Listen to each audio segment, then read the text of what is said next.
Hello friends, இன்றைக்கி ஒரு இன்ட்ரெஸ்டிங்கான வீடியோ தான் பார்க்க போகிறோம். வீடியோக்குள்ளே போகிறதுக்கு முன்னாடி என்னுடைய சேனல் இப்போ தான் ஃபஸ்ட் டைம் பார்க்குறவங்களா இருந்தால் சப்ஸ்கிரைப் பண்ணிவிட்டு பாருங்கள் ஃப்ரெண்ட்ஸ். பக்கத்துலேயே ஒரு பெல் ஐக்கான் இருக்கும், அதையும் நீங்கள் டச் பண்ணால் உங்களுக்கு ஆளுன்னு ஒரு ஆப்ஷன் வரும். அதையும் டச் பண்ணிட்டீங்கன்னா நான் போடுற வீடியோவில் உங்களுக்கு நோட்டிஃபிகேஷன் கிடைச்சிடும். வீடியோவை ஸ்கிப் பண்ணாமல் பாருங்கள் ஃப்ரெண்ட்ஸ். அப்போ தான் எப்படி இதில் சத்துக்கள் அழியாமல் செய்கிறது அப்படிங்கிற டிப்ஸ் எல்லாம் நிறையா சொல்லியிருப்பேன். அப்போ தான் உங்களுக்கு தெரிய வரும். வாங்க இப்போ எப்படி செய்கிறதுன்னு வீடியோக்குள்ளே போய் பார்க்கலாம். 4 கிலோ கத்திரிக்காய் வாங்கி வச்சுருக்கு ஃப்ரெண்ட்ஸ். கத்திரிக்காயை இது மாதிரி நான் கட் பண்ணிட்டேன்.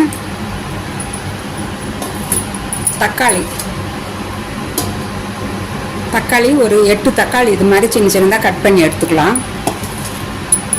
கொஞ்சமாக கருவேப்பிலை, கொத்தமல்லி, வெங்காயம். சின்ன வெங்காயம் இருந்தால் சின்ன வெங்காயம் கூட ஆட் பண்ணிக்கலாம். இப்போ என்கிட்ட பெரிய வெங்காயம் தான் இருக்குது. வாங்க இப்போ எப்படி செய்கிறதுன்னு பார்க்கலாம். கடாய் வச்சுருக்கேன், கொஞ்சமாக ஆயில் ஊற்றிக்கலாம். இப்போ நல்லெண்ணெயில் தான் செய்ய போகிறேன். 1 டீஸ்பூன் அளவுக்கு நல்லெண்ணெய். எண்ணெய் நல்லா காஞ்சிடுச்சு. சீரகம் ஒரு 1/2 டீஸ்பூன் அளவுக்கு. இந்த சீரகம் நல்லா பொரிஞ்சிடுச்சு. இப்போ இந்த வெங்காயம் போட்டுக்கலாம்.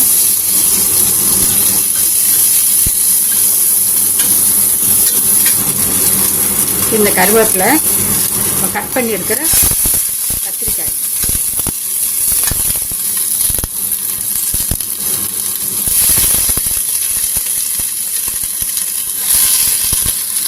இப்போ கத்திரிக்காய் ஆட் பண்ணியாச்சு.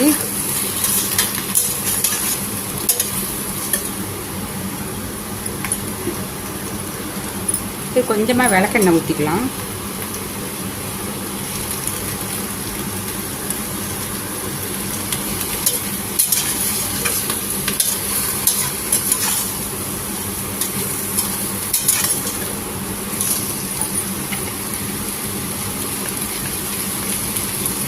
அரை டீஸ்பூன் மஞ்சள்தூள்,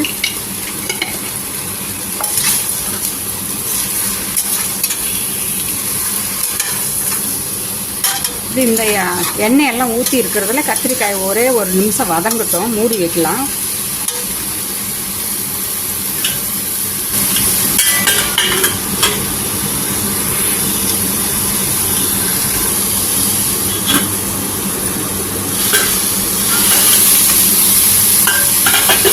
இதுக்கு கத்திரிக்காய்க்கு தேவையான அளவு உப்பு, தக்காளியும் ஆட் பண்ணிக்கலாம்.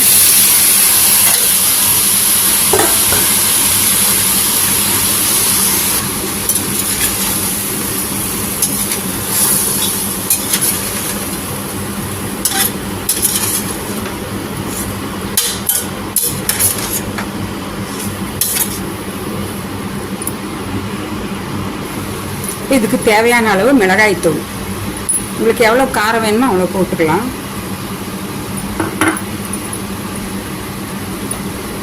மல்லித்தூள் 1/2 டீஸ்பூன் மல்லித்தூள். அவ்வளோதாங்க, வேறு எதுவும் தேவையில்லை.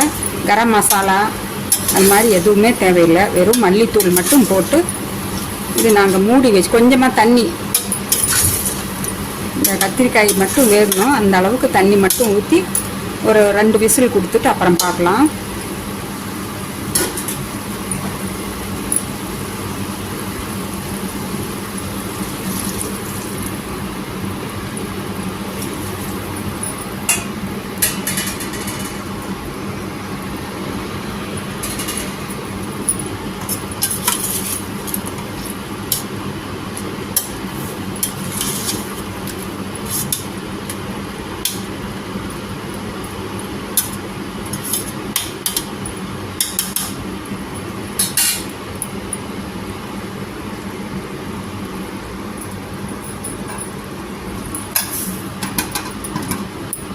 இந்த கத்திரிக்காய் நல்லா உள்ளே இருக்கிற ஸ்டீம் எல்லாம் போயிடுச்சு. ஓப்பன் பண்ணி பார்க்கலாம்.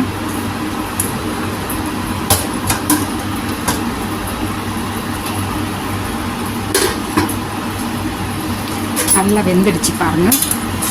இப்போ இதை நான் மத்தால் நல்லா ஸ்மாஷ் பண்ணிக்க போகிறேன்.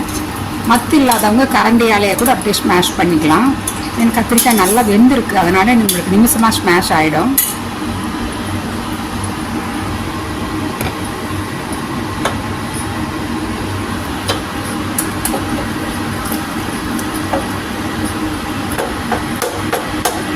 பாருங்கள் நிமிஷமாக நல்லா மசிஞ்சிடுச்சு. கத்திரிக்காய் நல்லா விசில் விட்டு நல்லா வெந்துடுச்சு பாருங்கள். அதனால எங்களுக்கு நிமிஷமாக மசிஞ்சிடும். இப்போ இந்த ஸ்டேஜில் நீங்கள் உப்பு கரெக்டாக இருக்கான்னு நீங்கள் செக் பண்ணிக்கிங்க. இது நம்ம மறுபடியும் கொஞ்சம் தாளிப்பு வடகம், வெங்காய வடகம்னு சொல்லுவோம், அதை போட்டு தாளிச்சிக்குவேன். அதுதாங்க இதில் இருக்கிற ஹைலைட்டு. அதுதான் ரொம்ப டேஸ்ட் கொடுக்கும் தாளிப்பு வடகத்தில் தாளிக்கிறது.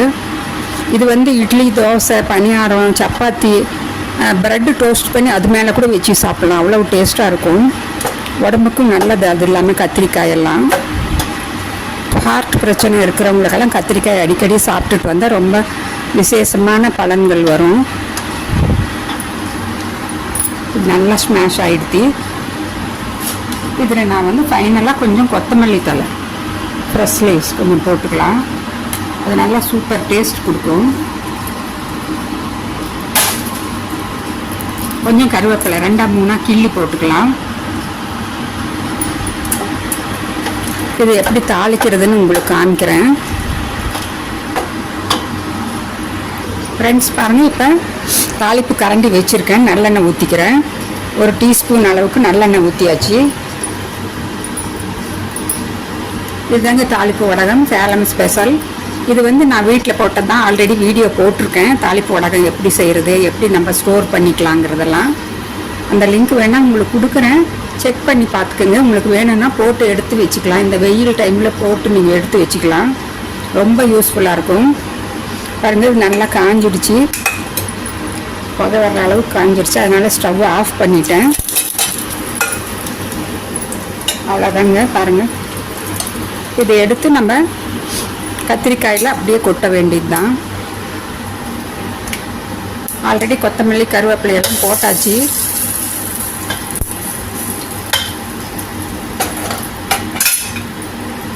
கத்திரிக்காயும் தக்காளியும் போட்டு செஞ்ச தொக்கு ரெடி ஆயிடுச்சு.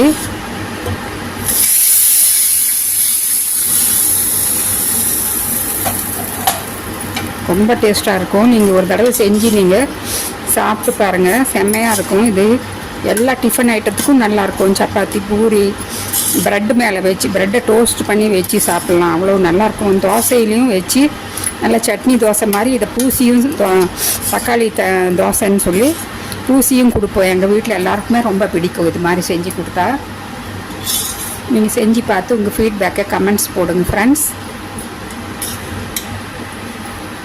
வீடியோ ஃபுல்லாக ஸ்கிப் பண்ணாமல் பார்த்து உங்கள் ஃப்ரெண்ட்ஸ் ஃபேமிலிக்கும் ஷேர் பண்ணுங்கள். நான் மறுபடியும் அடுத்த ஒரு இன்ட்ரெஸ்டிங்கான வீடியோவில் உங்களை சந்திக்கிறேன். பாய்.